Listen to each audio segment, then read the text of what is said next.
Hello, everybody, and welcome to your Niagara Falls experience, episode 18, Peter. Are we there already? We are there, 18 episodes of this show. Wow.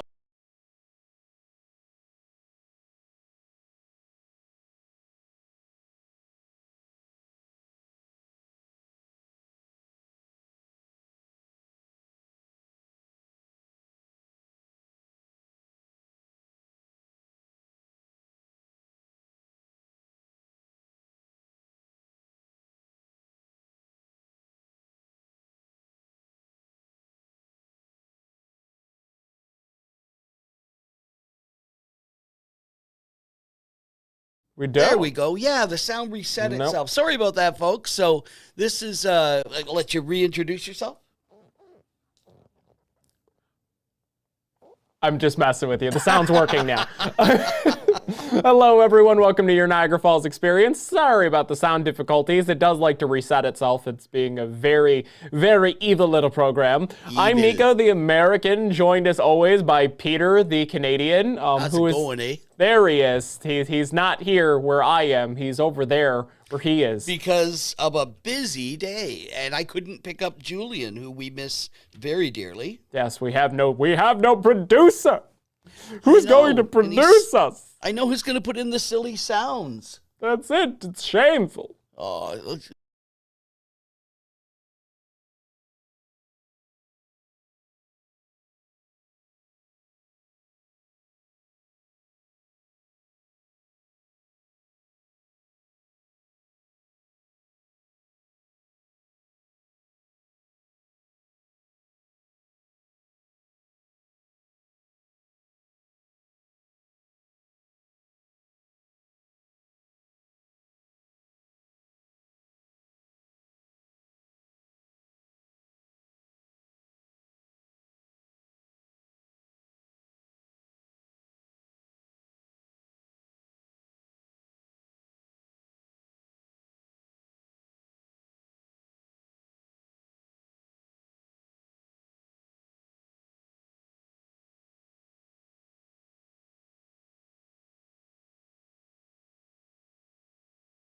okay.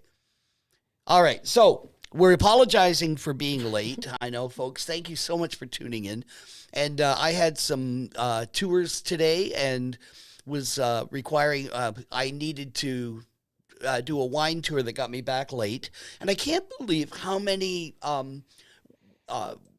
wineries and I guess a lot of attractions that are closed right now. Today, we started our wine tour thinking that the usual suspects were open. And the next thing we found out was that, half of them were closed.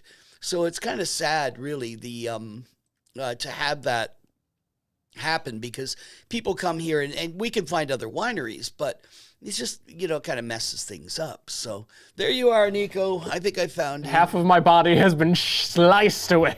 It has, yeah. I don't know why they I don't have a load. I don't have a torso. I have a chest up. That's all we get. Yeah, the rest of me has been enveloped by the water. Well, there's a hand in, never mind, it's running you. Yeah, we should have brought Rosie the Riveter this week. She was great. She was. Oh, gosh. We do have the sorting hat. The sorting hat is still tucked in the corner there. It's still there. It is. Awesome. All right. So, Nico, we'll go back to you. But all the things that are closed here, is there something that irritates you that you wish was open or available? See, this is where it's weird because, like, Dee Dee's Dairy just opened up for the season, so I can't complain, per se. Right. But there is a lot of things, like certain attractions aren't open yet. Certain things, Canada's starting to open back up, and somehow Canada tends to beat the American side to the race every single time. It's like the American side says, we're going to open on this day, don't tell anybody. And someone goes to Canada and says, we're open on this day, tell everybody. And Canada goes, we're going to beat everything by 3 weeks. And I don't understand how that happens. Like, Canada's just opening things left and right. For example, we're going to talk about this later on the show, so I'm not going to say any spoilers, but a big e-ticket attraction over in Canada is opening tomorrow. So you're going to want to stay tuned for later in the show when we tell you exactly which one it is.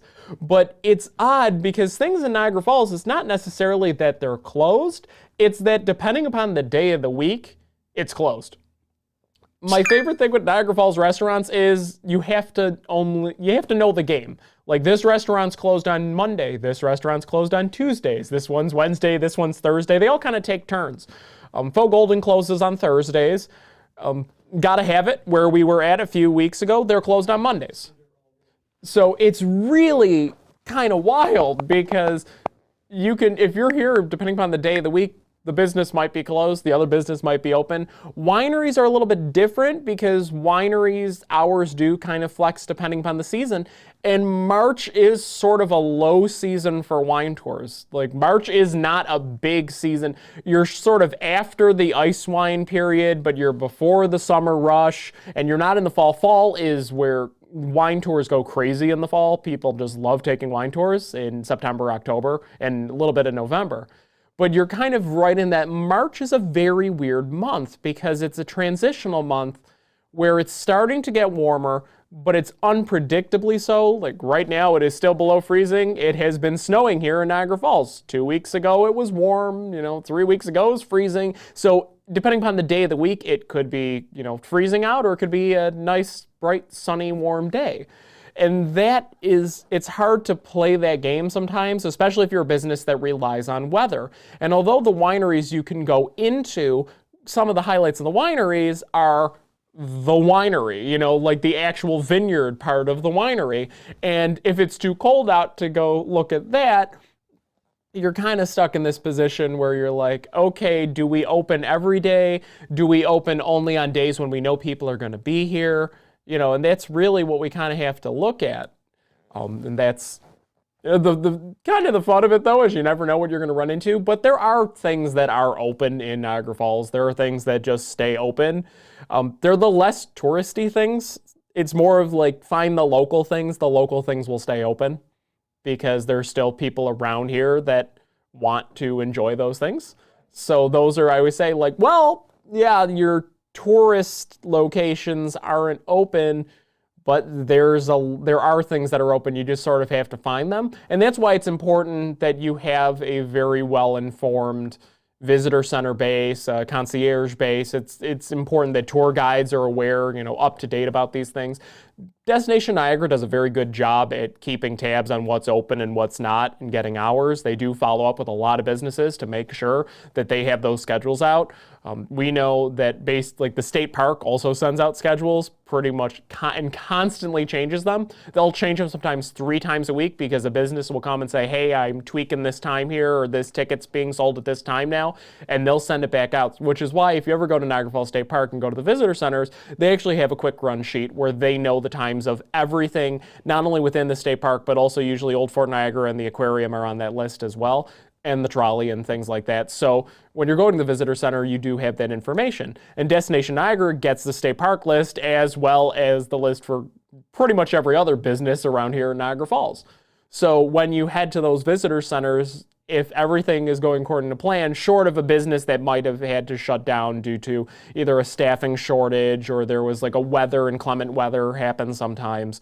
But usually if you go to those visitor centers, you can find out what's going to be open. And sometimes you can check well in advance. Like, you can call and say, hey, I'm looking at March, what's going to be open, what's not. Wineries are a little different because wineries do flex their hours a bit. But that being said, it's not like every single winery closes. There are some wineries around here that will stay open no matter what. That is so true. That's a great rundown. I like that. No, there's just so many things, though, that seem to the visitors. They're telling us, like, it feels like there's just, not a lot to do. And of course, they've got the contrast of Canada, which, like, we're going to be talking about one of their big developments for this season happening already. In Canada, there's just so much more already there, and they have you and I both saw when we went over to the Festival of Lights that time. We both saw that there was so much open in Clifton Hill and areas nearby. But hopefully, what this is that our side is getting a wake up call to night I was at City Council's meeting regarding their proposed Centennial Park program. And one of the speakers said that, I guess he was from the Hotel and Motel Association, Frank Strangio. He said that the hotels and motels are really praying that we get things to do here. And when we say things to do, I mean, you've got mini golf, you've got maybe a go-kart track, but no one of them is going to satisfy the need. We need a broad range. We need, a dinner theater. We've been talking about that before. We actually ran one for a year, and for groups, they loved it. But we wanted to bring it back, and we may yet still. But we need a range of things to meet a lot of different needs. But today I had a wine tour, and I had 6 people, 2 from near Philadelphia, 2 from Miami, and 2 from Baltimore area. And they were a great group. They got along famously and had a really wonderful time. And don't forget our call-in number is still up there. It's up there. It's 716-957-5258.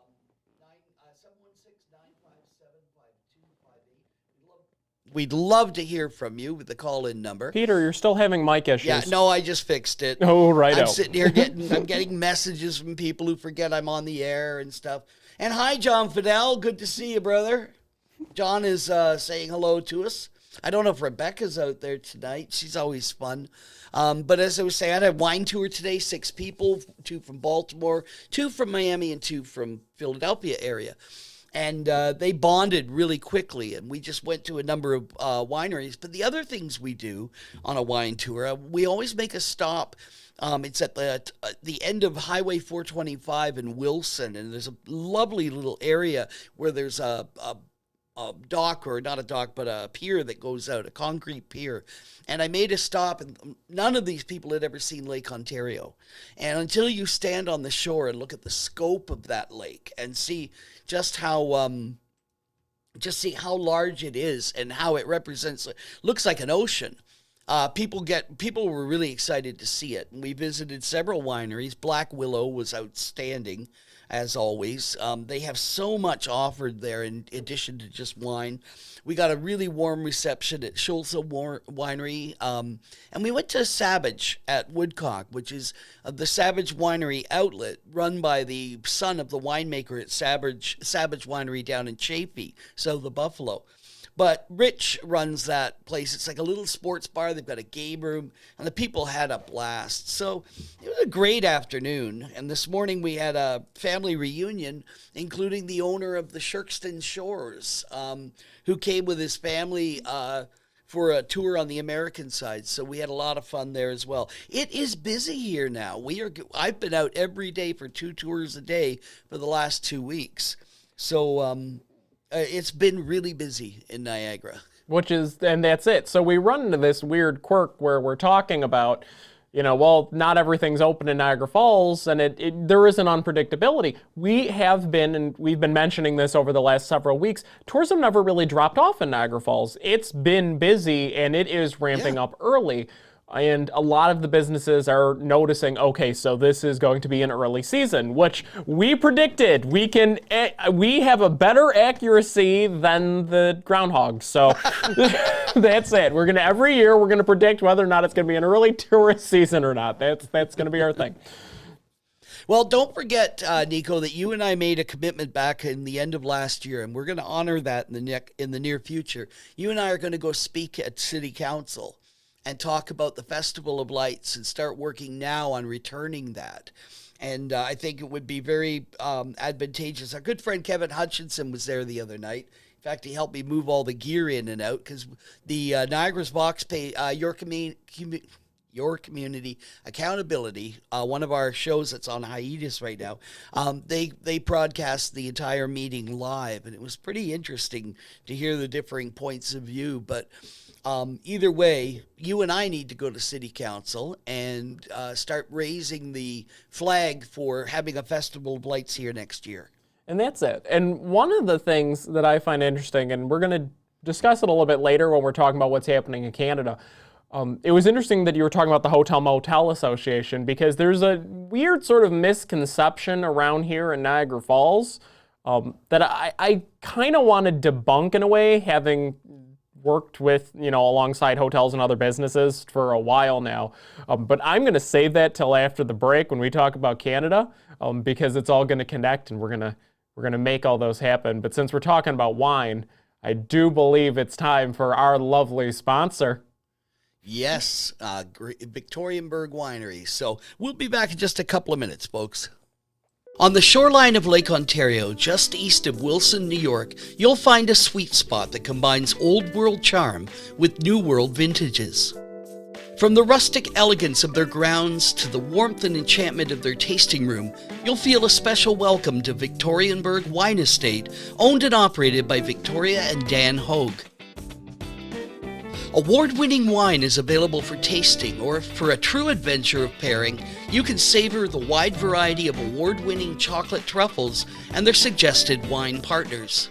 From the superb traditional wines to specialty vintages infused with chocolate or other delights, there's something for every palate. No setting on the wine trail can match this marriage of vintage and delicacy. Our tasting room is open daily, Sunday through Friday from noon until 5, and Saturday from 11 to 6. Acres of vineyards, patios, rhythmic fountains, and our rose garden entice you to stroll the grounds after tasting our award-winning wines. Find us at 4402 East Lake Road in Wilson, New York, or online at www.victorienburg.com. And welcome back to your Niagara Falls experience. Hey, good to see you. It is. So we want to talk about some Canada news. Yes, and I think you should, because you came in tonight and told me about the much earlier date. Why don't you tell them all about it? Yes, so the Canadian boat, Niagara City Cruises, formerly known as the Hornblower. Technically, the full title is Niagara City Cruises by Hornblower, but that's too long. I'm going to call the boats by their name. The Niagara Wonder and the Niagara Thunder are both in the water, and they are taking passengers effective tomorrow, the 16th of March, Whoa. which is an exceptionally early start to the season. For perspective, cold. I mean, most of these boats go in the water mid-April, towards the end of April, almost beginning of May. So to have them here in mid-March is shocking, and it shows you how warm it is. And this is because there's no ice on the lake. There's no ice on Lake Erie, so there's no need with the ice boom and everything to worry about ice flows. So they can put the boats out. The Coast Guard's like, yep, you're good. And the Joint Commission said, you're great. So they're doing it. And usually, if the Canadian boat is out, that means that the American boat, the Maid of the Mist, will also most likely be out in a couple of weeks. So keep your eyes out for that. As soon as there's any official word on those, we'll probably be, I won't say we'll be the first ones to tell you since we're only on once a week, but if you watch us, we will give you dates once they are official. But it really is interesting. We were saying, Canada's open, and that's it. And that's a sign that things are opening rapidly, and Canada is, their boats are out. That's it. And now will be the next couple of weeks of the Americans going, where's the American boat? Why the Canadians have a boat? And this is because that's what they do. They see it and go, well, where's the other boat? It's like, well, it's a little bit different. Canada has a slipway. The American side has a crane. There's sea trials. There's things that have to be done, Well, one of the things that happen is people always felt like it's too cold or whatever to go out when they're around here. But when people come here, they know they're coming to the cold, or at least they read the weather forecast. I've been doing tours, like I said, for the last 2 years, almost daily. And so many of my people will say, I checked the weather and we expected this or that. When they come here, people say, well, the boat's going to be really cold. Isn't that uncomfortable? They're prepared for that. They come with gloves and the proper equipment, so to speak, because they want the boat experience. They want to go into the water and experience the rush of the water from the boat.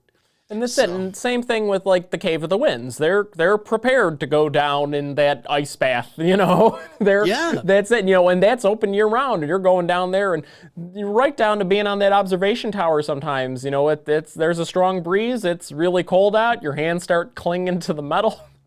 It's like, but people are prepared for that. They're traveling here, and there's a beauty in it, even when it's cold. The ice and one video I watched, circa 1990, referred to it as a magical fairyland. That was the Changing Faces of Niagara Falls, I think it was called. Oh, man. That was, it's all 30 minutes of the same 5 lines. It was meant to be played in information booths.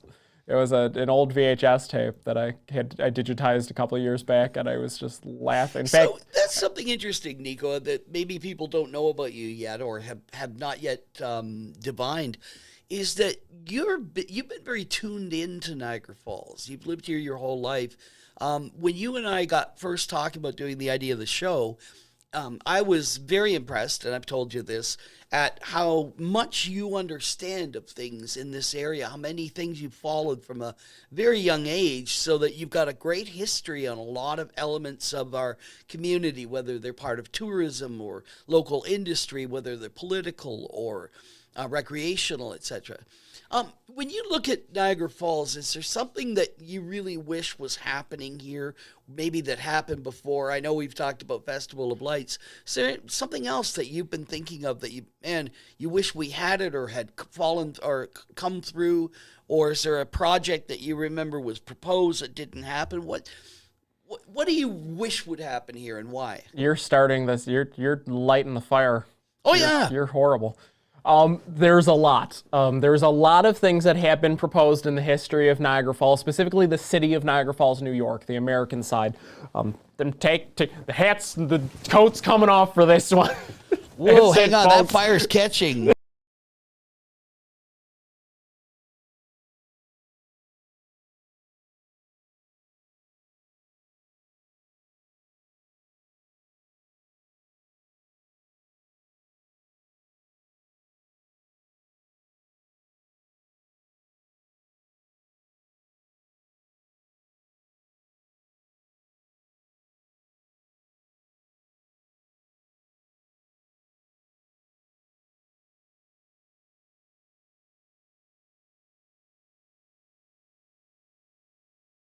Our sound is gone because we hit the sound effects. So they didn't hear it. They probably didn't even hear your question. You're right. Oh, no, it went off when I hit the, hey, George McCoy, good to see you. It probably went off when I played the screaming of the engineer in the back room from the fire that we lit. Oh, so, that would do it. So we can keep going with the question, etc. Right. And we did welcome Rebecca, and we just saw George. Yep. George McCoy. Yes, hi everyone that is joining in, and thank you for dealing with our very weird audio issues we've been having in and out of this episode. We were just talking about Peter had decided to start a little bit of a fire by asking me if there's any things and projects that were scrapped or things that I wish were happening in Niagara Falls, and just. So we're really opening Pandora's box. We're opening Pandora's box here. I could go all the way back to the original concept for the Rainbow Center pedestrian mall, not the Rainbow Center outlet mall, the original 1960s urban renewal plans for what was known as the Rainbow Center East and West pedestrian mall. It was going to be, when they built the convention center, the entire thing was, they actually said, we're not building a convention center, we're building a whole convention city. They built the entire downtown around the convention center. Fun fact, the Sheraton of Niagara Falls, which when it was completed in the 70s was the Hilton, was built with, I believe, 401 rooms. And do you know why it was built with 401 rooms, Peter? No, I don't. Tell us. Because 401 rooms is the federal requirement to convert a hotel into a casino. A lot of what was developed downtown was under the explicit theory that the state was going to legalize gambling, which never quite happened. Eventually, we did get the Seneca Niagara Casino when they were given our convention center, and that's how that ended up working. It became sovereign land, and they were able to cheat it because gambling still wasn't legal in the state, even when we got our casino. But they needed something because Canada had their casinos, and that sort of became a point. We need something. There was Mayor Elia kind of fought for that, having that casino. But what's weird with Niagara Falls is you have these stories. The Germaisians who built the Mall of America wanted to build a mega mall here. The project got started moving, and it didn't happen. Benderson wanted to build a very large outlet mall downtown. the city said no. They ended up expanding off of the Fashion Outlets, which is in town of Niagara. So you're tilting me, Peter. I know. I was trying to find a way to get rid of that little panel in the bottom. So keep going about the family. There's a lot of things that have happened, but if we're looking more recently, I'm still waiting on the Hotel Niagara. COVID put a wrench in so many things. So there's supposed to be developments happening over on Main Street right now. There's a lot of property that was bought up that was, we're supposed to start transforming. I feel like COVID has put a wrench in that. Also in Niagara Falls, the Hotel Niagara. I was there in 2019 and they were cutting the ribbon and saying, here, it's actually happening. They put the shovel there and it didn't, and it's still stagnating, and they have actually lost their tax breaks on it due to being, that happened about a year ago, due to it being idle. And it's not, I mean, they've used it for filming movies recently during the pandemic and stuff, but the pandemic has made it very difficult to get financing. And a lot of the issues with Niagara Falls when businesses try to come in and people ask, well, why don't these projects get off the ground? And the main reason is, oddly enough, if you ask investors and you tell them, I want to build this in Niagara Falls, New York, they will say you need to prove that it is a viable option in Niagara Falls, New York. And because there has been no other developments in Niagara Falls, New York, you can't point to it. Now, we could point to the number of people coming, and we can point to RevPAR and hotel stays and a bunch of those kinds of analytics. But hotels are built here in Niagara Falls because the only thing that you could prove that works in Niagara Falls is a hotel. That you have a consistent base, and there's the lovely Hotel Niagara, which is still sitting there waiting to be completed. And my only hope is that Brian Wells Development, who is taking care of this, did the Hotel Syracuse, and it took them almost a decade to finally get that going. Right. They are very, very obsessed with the accuracy of it all and making it a high caliber hotel. But that leads to another discussion that I said I would bring up earlier, which was, why do we build so many hotels? People around here, they always say, why is it always another hotel? And I touched on the first part. One part is investors like hotels. They're safe. But the main reason is, if you're here during the summer, those hotels sell out. We do not have capacity for the amount of visitors. It's during the winter where all of the hotels are empty because of the seasonality of Niagara Falls. Right. So it's weird because the hotels basically have to make all of their money in that break of time between Memorial Day and Labor Day, and then the convention season in October. So it's like this bracket from, I would say, May through the end of October is where they have to make the majority of their money to sustain them through the rest of the year, which is fascinating when you think about it. These aren't things that the average tourist, average citizen is going to think about. They're going to look in and go, oh, there's a lot of hotels around here, but there's not a lot of attraction-based things. And it all has to do with viability. There have been proposed attractions here. Wonder Falls, Aqua Falls. If it has the word falls in it, like it's hyphenated and it's like blank falls, it has been attempted. It never gets off the ground. It's like a curse. Like, for some reason, we tend to do that, where if we start smushing the name like that, if I had a nickel for every time it's happened, I have at least two, which isn't a lot, but it's weird that it's happened twice. It's an odd sort of thing. The Turtle is still sitting vacant. Like, that's weird. We have properties that are interesting. So for those of you that don't know, the Turtle building, there's a building that's shaped like a turtle. It was a Native American Heritage Center back in the 80s. It was constructed. It's based off of the Native American legend that the world is on the turtle's back and all of that. They explain all this in thorough detail. And the story of that is really a little bit frustrating to me because it goes into the history of weird politics in the city of Niagara Falls, which is my favorite thing. It's my bread and butter. But at the same time, the mayor in the 1990s, the Turtle owed back taxes because they were not making money. They weren't doing that well. And so the museum shut down. and UB offered to continue running the cultural center within there. And the city basically said, do you want to pay $100 million in back taxes?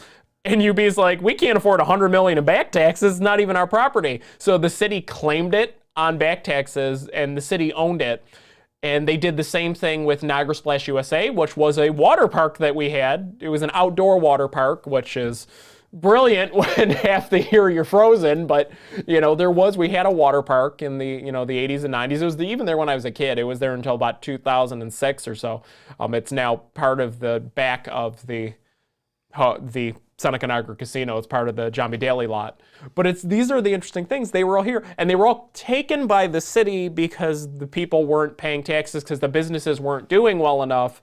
So the city took the land, couldn't find a developer, and eventually found a developer, which was Niagara Falls Redevelopment. So if you look, a lot of the properties that belong to Niagara Falls Redevelopment, which Niagara Falls Redevelopment has had these properties now for well over 20 years, most of my life actually, which is scary to believe, they've held that land for that long. And the land we're talking about with Centennial Park, the Centennial Park project that our current mayor, Mayor Rustino, is looking to do, is on that same land that the city gave away in the 90s to Niagara Falls Redevelopment.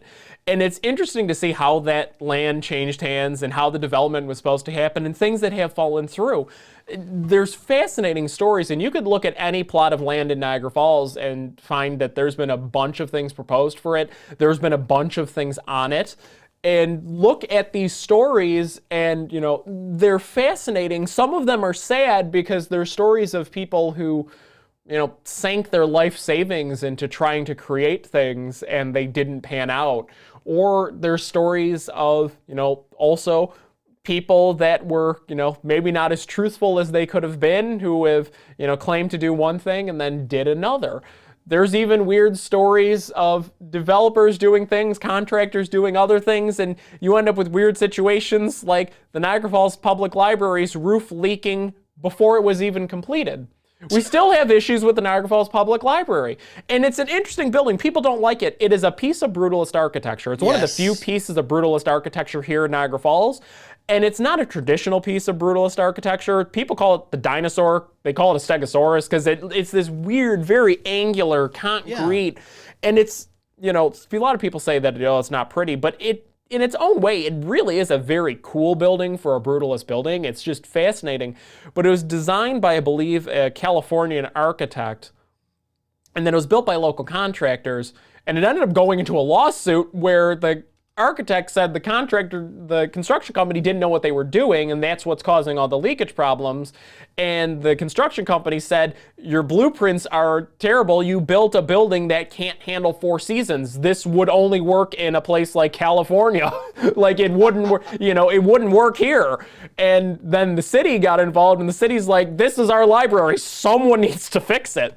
And eventually they did fix it, but every once in a while you do have issues with, ground settling issues and water leakage issues, which I dealt with a lot because the entire historical archive of Niagara Falls is sitting in the 3rd floor of that wonderful building right there, which is my favorite thing now. Is if you want to learn more about the history of Niagara Falls, the Niagara Falls National Heritage Area and has done a very amazing thing, and it was part of grant funding through the federal government, and it was part of a bunch of different grants that were put together.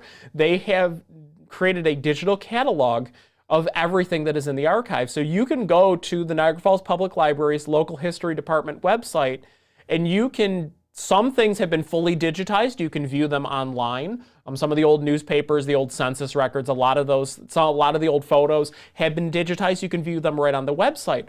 But there's also, we now have a full catalog. So if you're looking for something specific, like I was doing back in 2017 and 2018, you don't have to kind of stumble through and going through these, Dewey Decimal System. And I would run into issues where I'm going through microfiche and I'm scrolling through it, and I'd find, and it would end in 1980. And I'm like, I needed something in 1986. And they're like, we don't even know because our archive doesn't have it cataloged.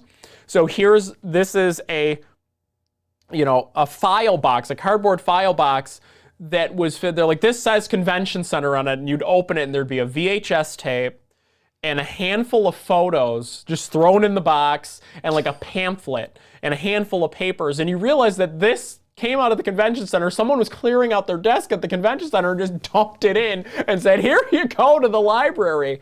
And there was no archive of what it was. They just knew that there's a box here. But now they've worked hard. They've cataloged everything in the archive, all of the historic pieces. So if you are a researcher, whether you're looking, local, just want to learn about your family or your community, or, you're looking about what your house was back 50 years ago, 100 years ago, what that plot of land you're sitting on was, you can now start on the website, look up that specific thing, and find out if they have it in the archive, where it is in the archive. You can send a request and they can pull it from the archive, and it is by appointment right now, but you can head up to the archive and visit them and actually look at it. And it saves a lot of time, and for local historians and people that really enjoy history like me, this is amazing. And this happened because of grant funding, because of our lovely National Heritage Area and, the people that are part of, the Discover Niagara people, basically, the Niagara Falls National Heritage Sarah Area. Capon and company. Exactly. Yeah, and she's people. Wonderful. Yeah, she's a real doer in our community. We really benefit from the stuff she does. She is. And that's where there is, so to talk about what are the things that didn't happen in Niagara Falls? Well, there's a 1,001 things, that didn't happen in Niagara Falls that could have happened in Niagara Falls. And it's interesting to look back on them and use them for reference, because you can see what worked and what didn't. That sometimes I'll watch an outside developer might come in and say, we're going to do this. And we've done that multiple times, and it's not something that has particularly worked, either because the method in which it was trying to be done just didn't work, or because it wasn't the right fit for our area. Right. Like an outdoor water park, it doesn't necessarily mesh. And there's certain things that we have found, and a lot of Niagara Falls, New York, is trial and error. There are things that you have to kind of find out what people want, and people that are traveling don't necessarily know exactly what they want. I've seen this a lot in Niagara Falls. This is with a lot of tours. There's, the 4-hour tour is, they want to go on the boat. They want to see the Cave of the Winds. So we're going to give them the boat. We're going to give them the cave, because that's what they came here for. And they don't need anything else. We'll show them the whirlpool. That will be a nice throw-in. But if you start showing them other things in the area that aren't part of that standard 4-hour tour, it's going to enhance their experience so much more, and they're going to realize they would be disappointed if they missed these things. These were things that they didn't know about, that if they weren't here and there wasn't someone to show them and tell them these things, then these weren't experiences that are right here. Right. They would miss it, and their experience would be worse off for missing it. Yeah, well, we had that tonight, not to interrupt, but on the wine tour I did, I was mentioning we stopped at Lake Ontario, which people don't realize it's like a 5-minute stop, but they love it. Then I took them to Lewiston to show the restaurants, because people are looking for dining options. And I gave them a chance to go into the Village Bakery, and every one of them came back with a bag of goodies. But these were all things that, it's a wine tour, but these are all things sort of peripheral to that. That's it. And that's the importance of our positions here in Niagara Falls as, tourism leaders. And there's no other way to describe anything else than what we are here. We are tourism leaders. And I don't, I say everyone here. Like, I think if you work a front desk, you are a tourism leader. If you work in Niagara Falls, you are your own leader of tourism, because you are helping these people experience Niagara Falls. I have a little bit more experience with that. I was on the tourism advisory board for the city through a series of weird events. That was a very strange one. But I spent so much time in tours now. In my very short career, I haven't, been working. I've lived here my entire life, but I haven't been working in tourism that long. But I spent a lot of time in that little amount of time doing a lot in tourism, and a lot of varied things. I've, seen all the different ends, and I talk to a lot of people who have worked in a lot of different ends, and it's always that's what's important with all these businesses downtown. The reason why they all open up at the same time is because they all talk to each other. They all know, okay, you're opening now, so I'm going to open here because you're ready. Okay, your hotel is expecting this number of people to be coming in for this event. I know I need to get my staff ready for my restaurant, and I need to get this ready for my parking lot, and I need to get this ready for this store. And they all communicate with each other to let each other know, hey, there's an event coming in. Hey, the tourists are coming in. Hey, look at these numbers. And Destination Niagara will actually share every month, hey, this is what, these were the numbers. These were, bed hours and things like that. A bunch of technical stuff that if you're in the business are fascinating to look at, because you could look, you're looking at numbers that are interesting and they're up for the year. But these are the things that people are waiting to see these before they make decisions. Right. And once that happens and they'll start talking to each other, everything starts opening really, really fast. It wouldn't surprise me if 2 weeks from now, everything that we've been talking about that is closed downtown is going to be right back open. Yeah. It wouldn't surprise me. I think the impetus will come from seeing the Niagara Scenic Cruises in the water and some more activity going on the Canadian side. And I know our Maid of the Mist staff, I bump into a number of their management when I'm at on tours at the observation deck. I know they're anxious to get out there as well. And then there's so much else that will fall into play after that. But it's exciting. It's nice to see now that things are starting to come alive a full month at least before we're used to it, And that's it. That is good for Niagara Falls. The earlier that people can come here and the more that they can do here, the more time they spend here. And the more time they spend here, the more of an experience that they have here, and they will come back. That is one of the weird things that has changed in even 5 years, I would say, because, I started, I'm looking through, 6 years, Nope, 5 years. It's been 5 years. I graduated in Niagara University 5 years ago. Oh my gosh, it's been 5 years. Wow. But one of the things was when I started in some of these tourism jobs, they would say, well, people come here, they look at the falls, and then they don't really come back. And even then we kind of knew, we're like, well, all points are indicating that they do come back. We're just missing it. We're not noticing they're coming back. And now we've looked and we've crunched the numbers, and now that technology has finally caught up here in lovely Niagara Falls, and we could see, people are coming back. This is a multiple trip destination. People will come. We have people that will come back every year, and they bring their family and they tell their friends and they go on social media and share it. Niagara Falls is the most Instagrammed waterfall in the world for a reason. People come here and they spend a lot of quality time here. And everyone I've ever talked to that has come here has said, I need to come back. Yes. Well, I had an incident this week, actually. In fact, I have a picture of it on my phone.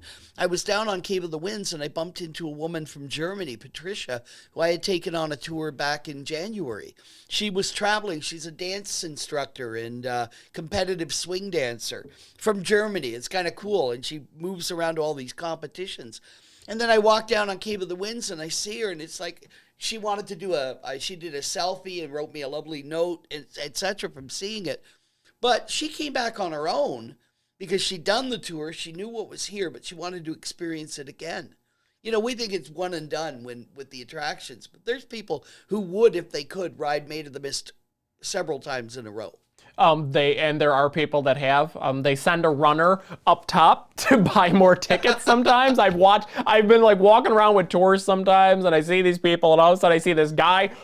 You'll be on the observation deck, and you'll see someone run. Because if you look over the observation deck, you can see the Maid of the Mist dock because it's part of the facility. So if you're ever looking for the Maid of the Mist, this is a great pro tip, because people have issues sometimes finding the Maid of the Mist, right, especially with the construction with the visitor center. Look for the observation tower. If you can find it, it's hard to see when you're on land because it's flush with the land. It's not tall. But follow signs to say observation tower, and you're going to find it. And once you're there, you'll see in front of that is the tickets and everything for the Maid of the Mist and the observation tower and the crow's nest and all of that. But if you're on the outside of the observation tower and you look over, that's the Maid of the Mist dock. And sometimes you'll see people run in the wrong way. It's like they just get off the boat and they get up, and you see them already wearing a blue poncho, and they get back up and they get out and they make a beeline down, and they get back in the same line they just got in and they buy a ticket again. Or I've seen people that will buy multiple tickets. Like they'll be like, because the tickets, as of now, are still not time tickets. It's just a day ticket. So it's valid for one trip anytime during the day. And they'll buy 3 tickets, 4 tickets, and they'll just go back to the bottom. And after they get off, they'll get back in the boarding line, the down below, and go, here's another ticket, and go on. And it's, I always thought it was kind of interesting because, I love, I've ridden the boat, quite a few times. Well, maybe not. I wouldn't say quite a few. Not as, I think, Peter, you might actually have me beat on riding the boat. I've ridden the electric boats. I've ridden three or 4 times now. So not that much. I think, Peter, you definitely have me beat as a tour guide. Well, we don't go on the boat. When we go down there, some do. Some of the guides go on and add narrative while they're on board. And what we do differently is that when you take an attraction, that attraction has its own standalone delivery. The announcements, etc. So we wait on the dock, and for most, I've only been on maybe 5 times on the electric boats. Maybe I do have you beat by. You still have me beat. You still have me beat. The funny thing is, I get seasick, but I do not get seasick on the Maid of the Mist. I do get seasick on the Canadian boat. I don't on the Maid of the Mist. I think some of it has to do with the fact that the Maid of the Mist isn't diesel, so there's no engine rumble. No, rumble or fumes. There's no rumble, no fumes. It's a very smooth ride. Yeah.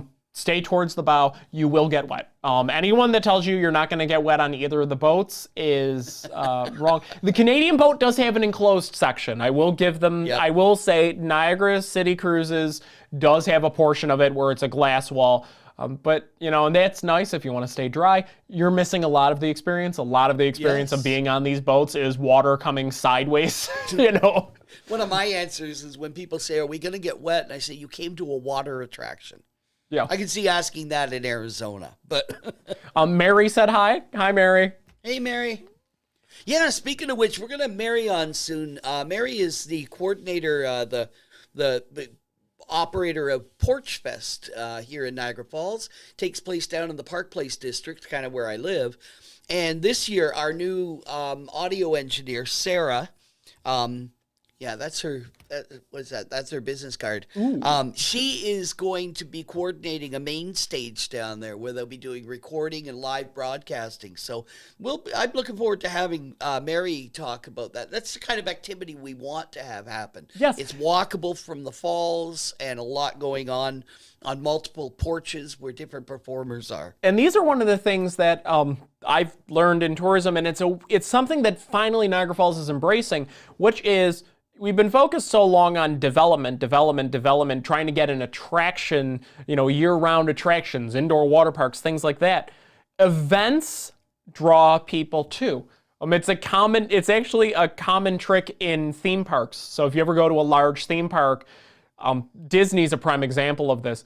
If the lines to attractions are getting too long and they know people are waiting too long, they start sending out the characters. They start sending out the singers. They start bringing out the parades and the shows because they know, okay, you might get stuck in this line. You might not be able to do all the main attractions, but we still want you to have an experience here. So they have events, and people will come for just the parade and the show and the dancers and seeing Mickey Mouse and things like that. And here in the Falls is no different. We are now having concerts, and there are, I think the 3rd Street concerts are going to happen again this year, which would be amazing.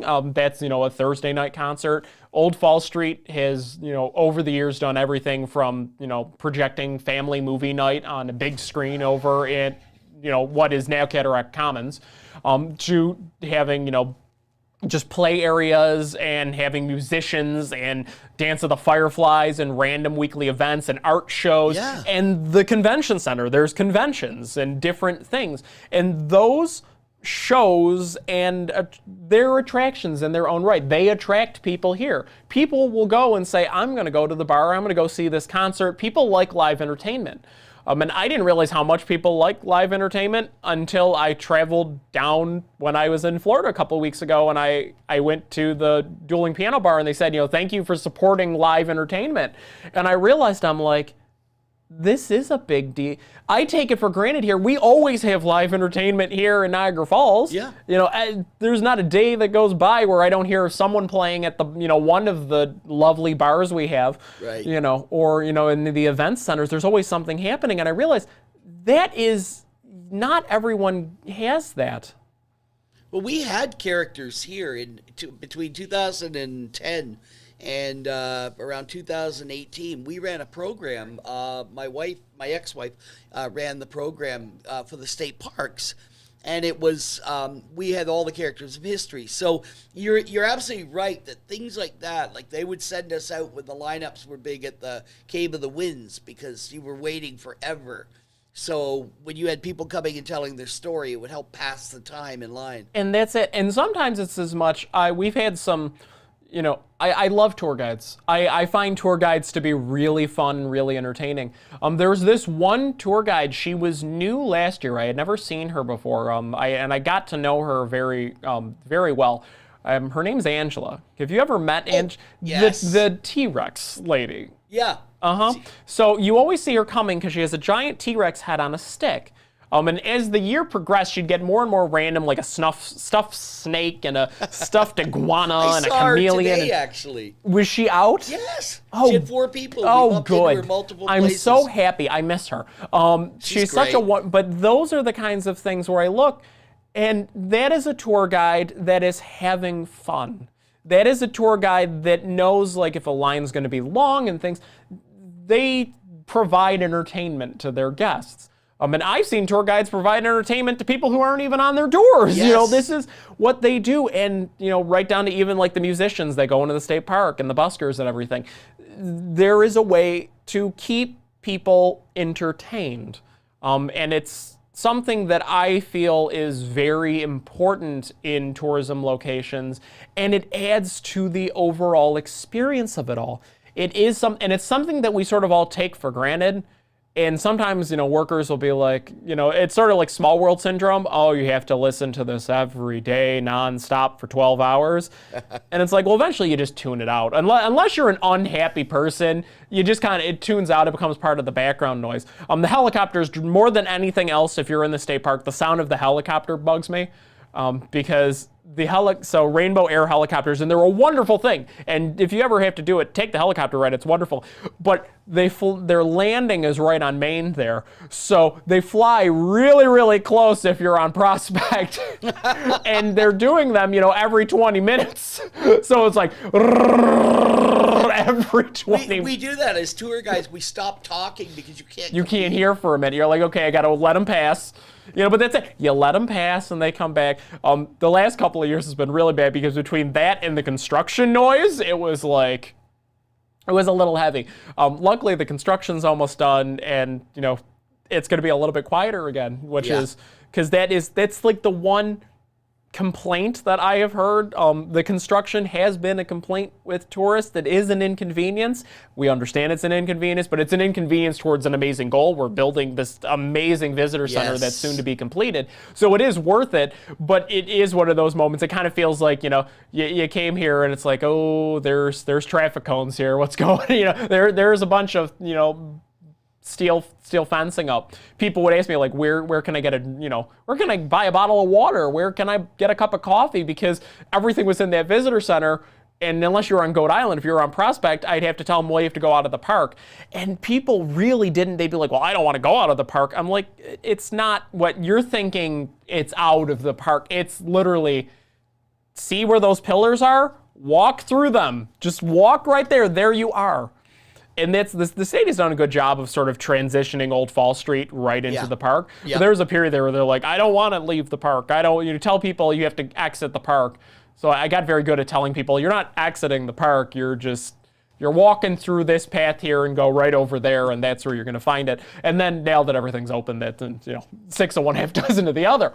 But it was always great because people ask me where there's breakfast and where there's things like that. And tourists, you have to be quick on your feet sometimes. I've had people, and I will never forget it, that someone did say this to me, and they said, you've probably been asked this question a million times, and asked me a question, and I can't remember what the question was. That's the sad part, but I remember him saying, I'm sorry, you've probably been asked this a million times, and I said, I've been asked a lot of questions a lot of times. I've never been asked that specific question ever. Cool. I was shocked. I was like, and he's like, because he thought it was something that someone had. I'm like, no one's ever asked this weird one before. It's kind of like the person who points out goldfinches to me. And I'm like, they're like, oh, you probably hear this all the time. I'm like, I don't. I said, we have a lot of birders, but no one's ever been so specific as being like, oh yeah, that goldfinch over there is doing that. Everyone has this unique experience, and when they share it with you, it is amazing.